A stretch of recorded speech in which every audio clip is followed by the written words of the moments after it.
came through in the story. I think the girls are the nuclear reactor core at the center of that energy. Like I think they just bring such a positivity to the show and to the set, and they also are like these human kind of fact checkers for what we're writing, which is the experience of people who are obviously much younger than I am. And even though our writers' room has women in their 20s, women in their 60s, nobody's going to be able to tell us if this feels emotionally inhabited more than the actresses themselves. And so to have them at the center of it, have them be, as I'm sure you've experienced already, so enthusiastic and all in, that's just kind of free, it just makes you want to do better, and so we've tried to live up to that. Chris, I want to ask you, when adapting this to the series, what were like some of the key elements that you wanted to make sure you came across when making this series? I think the tone is everything on Paper Girls. And coming into it, I was a huge fan of the graphic novel, but I felt like if they want to do kind of like a Disney version of this, a CW version of this, if they want to take out the bad words and kind of sanitize the rough edges of these kids, that's not going to be for me. Because I think what's so good about it is it goes to these kind of difficult places, shows these eras, warts and all. So that mattered hugely. And then when Amazon kind of made a commitment to that tone, that was huge. And then also in the casting, there was a moment where the discussion was being had, should they be 16? Should we cast someone famous that will help sell the show? And likewise, when everyone kind of found the courage to say, no, we're going to cast relative unknowns that are close to the age of the girls in the comics, and just trust that actresses this age can kind of handle this dialogue and make it feel real. Those were the two kind of fork in the road moments for the show, and I applaud our partners for stepping up to the plate. Well, they definitely delivered. Yeah, you mentioned on the panel that it was sort of the anti-nostalgia show, because there's this romanticism that's people assign to the 80s. We all kind of look back with rose-colored glasses. There are a lot of bad stuff that happened there. So talk a little bit about that balance, because you do want people to think of that time, especially when it comes to your song choices and whatnot. Yeah, I mean, the girls are products of that environment. So they are girls from 1988 moving through these different years. But they've had different experiences in the 80s. The 80s is a very different time if you're a white man versus a young woman of color.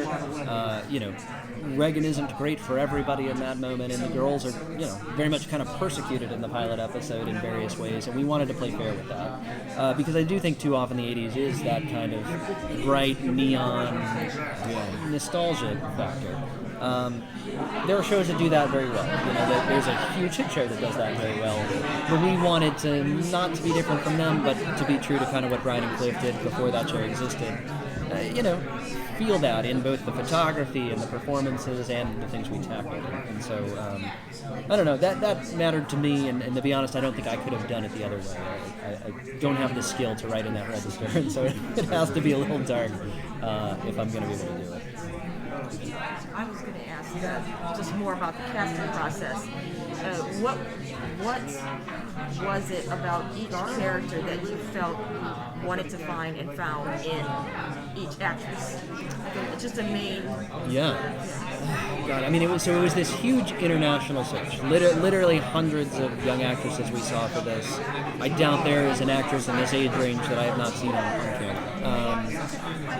We obviously were proceeding from the archetypes in the book, but beyond that, I think it was this realism. I think we felt like any hint of like Disney kid, or I'm playing like my leather jacket and this thing kind of collapses under the weight of comparisons to other things, or really kind of what it is.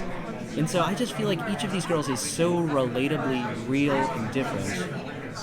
And then in the process of being in the show really changed to those characters. I think Sophia is such a natural, winsome leader that she's really kind of changed who the Mac of the comics is. I think Fina is so vulnerable and kind of changes the KJ of the comic, who is this very kind of stoic physical presence. Cameron is the most likely character, but at the same time she's got this brightness that I don't think Tiffany has in the comic. And then, Riley as Erin, you're so rooting for her to kind of come into her power. And even though that is kind of imagined in the plot line, there's just something about the way she performs it, and even the way she kind of changes an actress over the course of the first season that just, I don't know, it makes us seem like we were doing more than we were, but the credit really belongs to them.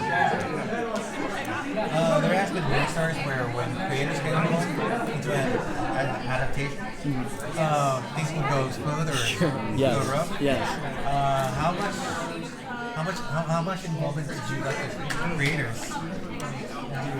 They were fantastic. I mean, like, and to their credit, they didn't want to be overly involved. I think they knew that. Brian K has been a showrunner. He ran Under the Dome. He was on Lost, obviously.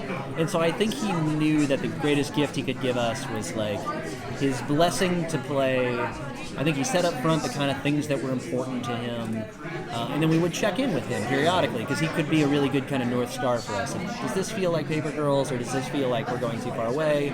And he was a wonderful resource for that. And then Cliff, to an extent that I want to go much further with even the second season, was so available to our production design, to our DPs. He had a huge role in like the creature design, the colors, because we'd be stupid not to use him, because he created such a visually compelling world that's distinct and that makes Paper Girls kind of what it is. I only regret that we didn't go to Cliff more, and now that he's sucked in, I think we will. Yeah. Awesome. I noticed that in the list of executive producers, there's Brad Pitt.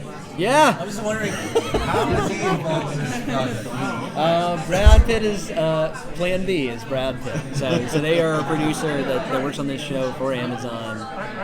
I was also like, is he going to be part of it? Can he be Larry? Like, how's that going to work? I'm certainly pushing for one in season 2.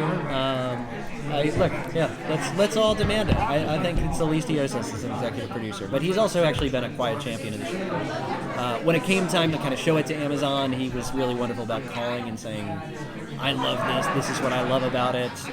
So to his great credit, he watches it. He's involved. He's not a guy that calls me every day, but I'm hoping maybe he'll be a guy who calls me more. Let's kick it off by talking about when you adapt something. I've had this conversation with Robert Kirkman a number of times.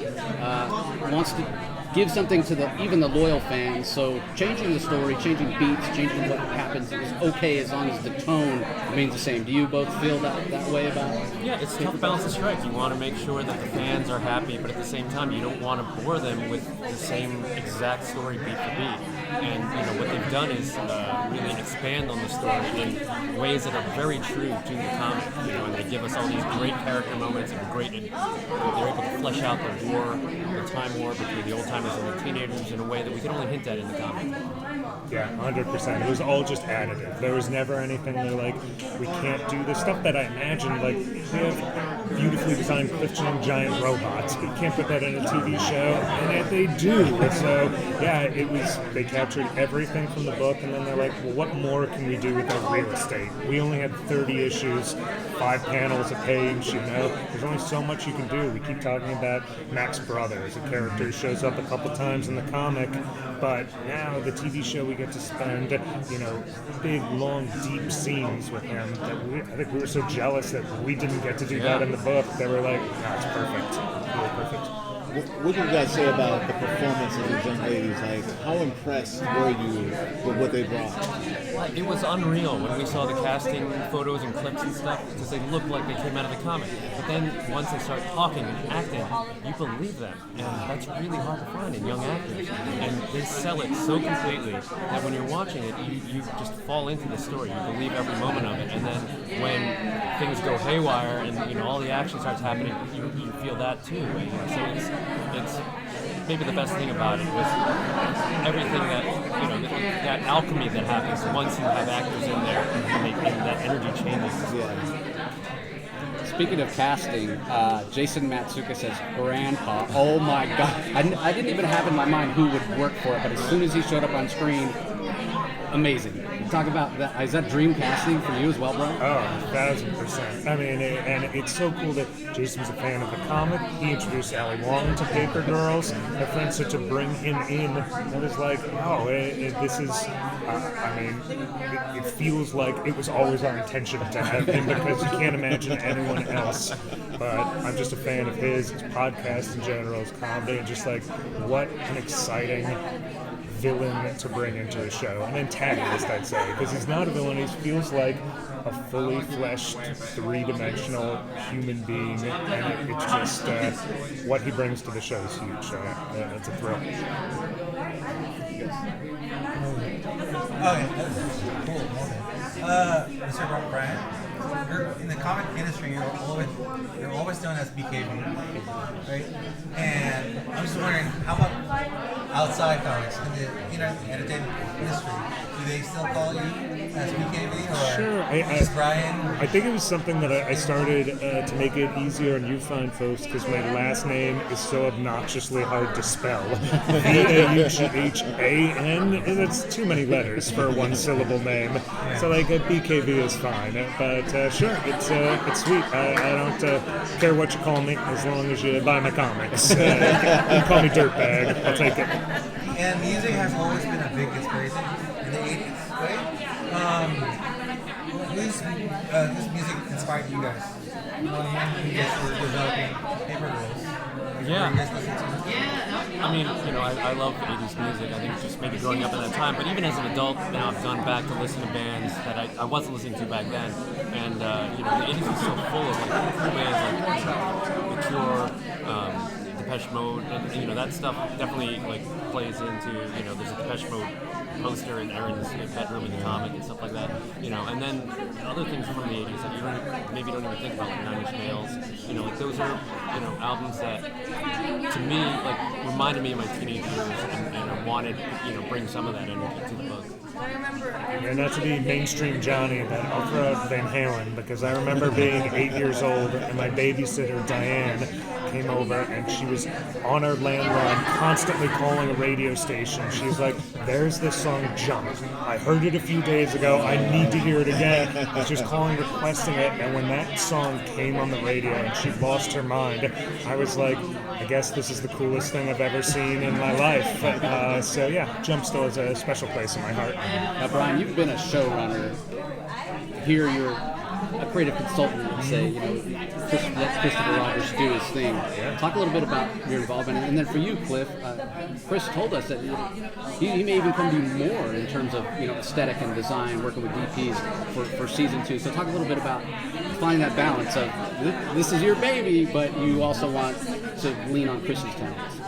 I guess this is what I've learned now, having been adapted, having worked on other people's adaptations, that the important job as a creator is first of all just to find the right partners at the beginning. And you find those right partners to give them space. I'd say, like, if you loved our comic, this is Cliff and I put so much of ourselves into it, and if this TV show is going to work, you're going to have to put a lot of yourself, and the writers in this room are going to have to put a lot of themselves in it. So don't be intimidated. Don't feel like, oh, we have to do this beat for beat, boring adaptation. So I think it's just hang on loosely is the way to be a good partner in this. Yeah, the production asked me to put together some visual notes and show them some of my inspiration for the comic. There were reasons why the capsule looks a certain way. There's a reason why the robots look different from each other, and they assimilated all that information and kept it in mind as they were developing it. And you can see from like their wardrobe choices, those locations, like they really wanted to stay true to this feel in the comics. There were details, there were storytelling details in all the visuals, and so they kept that, and it's really rewarding to see that, and it just and I think that's what helps the show really stay true to the tone of the comics, as well as expand on it. They could do things with locations and designs that really sell the 80s and make it feel like it's a real lived-in neighborhood. Fantastic. Awesome. The show's amazing. Oh, thank you. That means a lot. It's good. I'm just curious. I'm gonna need that too. Yeah. I'm going to ask this standard question, which is, if you open the door and your younger self was there, what would be one thing you want to tell them? Yeah, I'd say none of those creams or pills are going to work. You're going to lose that hair, kid, and it's going to be okay. Don't worry about it. Everything's going to be all right. Someday, you're going to get to work on a super cool TV show, and makes having all your hair fall out worthwhile. How about you, Chris? Yeah, for me it would be, chill out. Like, you got this where you're gonna end up where you want to be, and you can't stress about it too much on your way there, but just try and enjoy the ride. Just want to say personally, I'm so sorry about why the Last Man series. Oh, thanks. Yeah, dude. Man, I would always rather have one cool season, than 10 seasons something I didn't love. And I loved what they did. I know, so. I've been waiting for that for 10 years. Like, Yeah, well, thanks. Well, let's get 7 more seasons out of this one. Thanks for spreading the word, you guys.